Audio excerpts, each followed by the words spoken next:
आज हम पढ़ेंगे बायोलॉजिकल मेथड।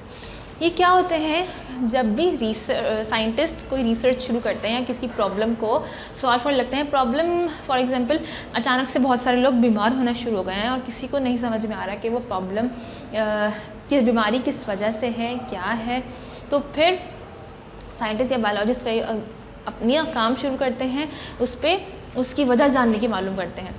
तो उसके लिए उनको चंद मराहिल से गुजरना पड़ता है, कुछ स्टेप्स फॉलो करने पड़ते हैं, जिससे एक रिज़ल्ट हमारे सामने आता है। तो वो रिज़ल्ट तो वो जो रिसर्च है उसका जो फर्स्ट स्टेप है वो है हमारे पास ऑब्जर्वेशन।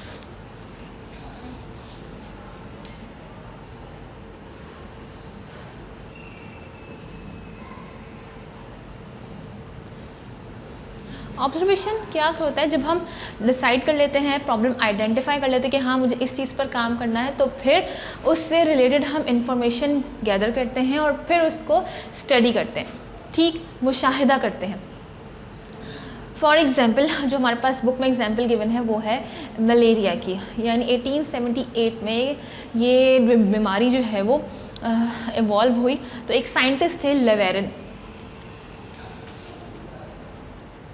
उन्होंने इस पे काम करना शुरू किया। लेवेरिन ने क्या किया, अब उनको ये इस बीमारी का पता लगाना था। उसके लिए उन्होंने जितने भी इस बीमारी से लोग सफ़र कर रहे थे, जिन पे इसके सिम्टम्स नमूदार हो रहे थे, उनका उन्होंने ब्लड सैंपल लिया। ब्लड सैंपल लेके उसको अंडर द माइक्रोस्कोप उन्होंने स्टडी किया कि ऐसी कौन सी कोई चीज़ है जो ह्यूमन बॉडी पर असरअंदाज हो रही है। तो जब उन्होंने देखा अंडर द माइक्रोस्कोप, तो उन्हें कुछ टाइनी क्रिएचर्स मिले। टाइनी क्रिएचर्स छोटे छोटी कोई मखलूक मिली, जिसको फिर बाद में उन्होंने प्लाज्मोडियम का नाम दे दिया गया।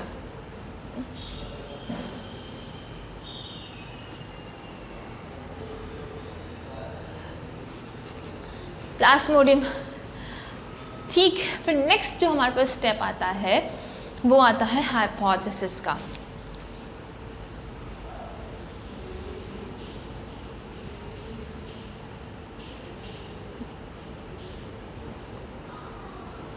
हाइपोथेसिस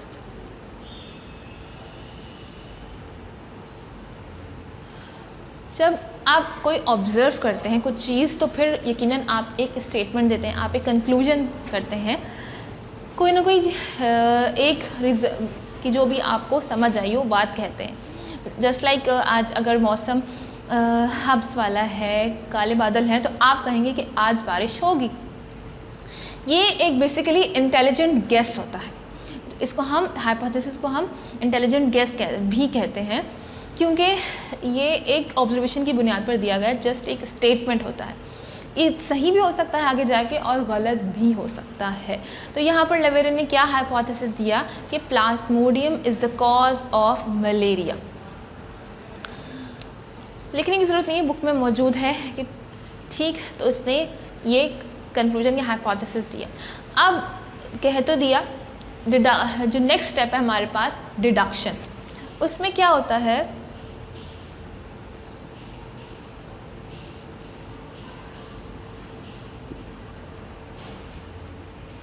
डिडक्शन में अब जो हाइपोथेसिस हमने दिया है उसको हमने लॉजिकली एक्सप्लेन करना है, यानी दलील भी देनी है। कह तो दिया, ठीक है, सही भी हो सकता है, गलत भी हो सकता है, लेकिन उस कहने की भी कोई वजह होती है। जैसे मैंने कहा कि आप कहेंगे बादल हैं, हब्स है, तो बारिश होगी। तो डिडक्शन में भी यही होता है कि इसी तरह की एक दलील देनी पड़ती है। कोई एक्सपेरिमेंटल वर्क नहीं होता, लेकिन सिर्फ पहले एक लॉजिक देना होता है कि भाई मैंने ये बात इसलिए कही। तो लेवेरिन ने यहाँ पर कहा कि अगर प्लाज्मोडियम की वजह से मलेरिया हो रहा है, तो फिर यकीनन जो जितने भी हेल्दी पर्सन्स हैं, यानी जिनके ऊपर कोई सिम्टम्स नहीं है, नॉर्मल जो लोग हैं, उनमें फिर यकीनन ये प्लाज्मोडियम नहीं होगा। ठीक, ये उसके बाद की दलील थी। आगे चलते हैं, नेक्स्ट क्या करते हैं? नेक्स्ट है हमारे पास एक्सपेरिमेंट।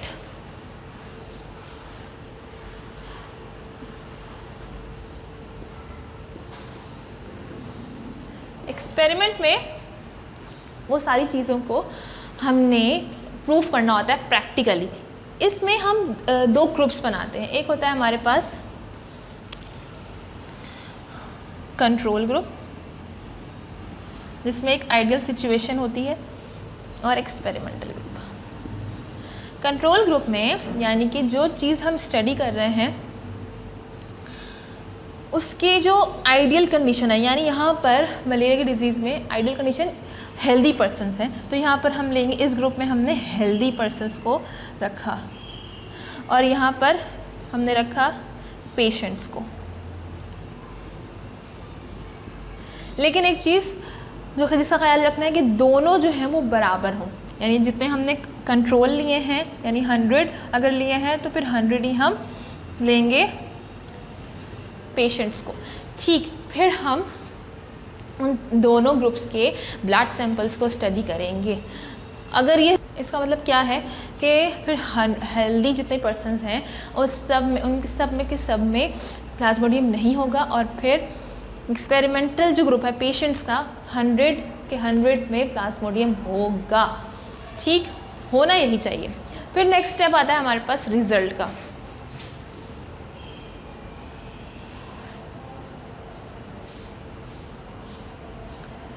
एक्सपेरिमेंट का जो भी रिजल्ट आया है उसको हम इस रैंक पर ले जाते हैं कि भाई हमने ये स्टडी किया है और हम इस नतीजे पर पहुँचे हैं।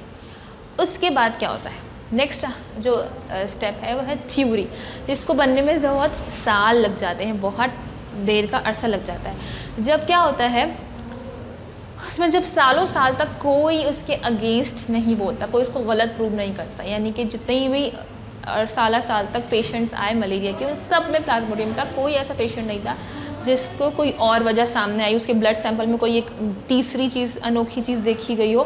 तो फिर जब ऐसा हो कि मतलब सिर्फ और सिर्फ प्लाज्मोडियम ही है, सेकेंडली और सबूत मिले हमें इससे रिलेटेड, इस प्लाज्मोडियम से रिलेटेड, तो फिर अब हमारे हाइपोथेसिस को थ्योरी का रैंक मिल जाता है। लेकिन इसके लिए काफ़ी अरसा दरकार होता है। Hope you have cleared this topic. Thank you.